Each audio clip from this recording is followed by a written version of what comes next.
बहुत समय पहले की बात है। एक घना जंगल था जहां कई तरह के जानवर रहते थे। हिरण, हाथी, बंदर, शेर और पक्षी। उसी जंगल में एक विशाल अजगर भी रहता था जिसका नाम था कालिया। कालिया बहुत बूढ़ा और शांत स्वभाव का अजगर था। वह किसी को परेशान नहीं करता था और अक्सर पेड़ों की छांव में चुपचाप पड़ा रहता था। लेकिन जंगल के बाकी जानवर उससे डरते थे क्योंकि वह बहुत बड़ा था और उसका शरीर पेड़ों के तनों जितना मोटा था।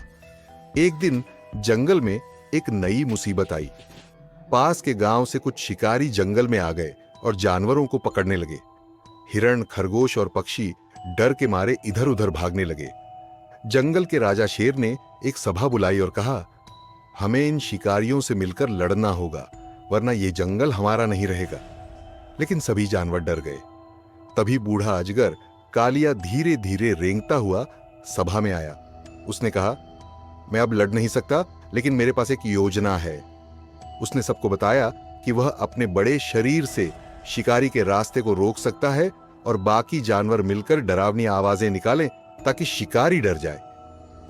अगले दिन जब शिकारी फिर आए तो कालिया जंगल के रास्ते में फैल गया। उसकी चमचमाती त्वचा और विशाल शरीर को देखकर शिकारी डर गए। उसी समय बंदरों ने पेड़ों से चीजें फेंकी, हाथियों ने चिंगाड़ मारी और पक्षियों ने जोर जोर से चिल्लाना शुरू किया।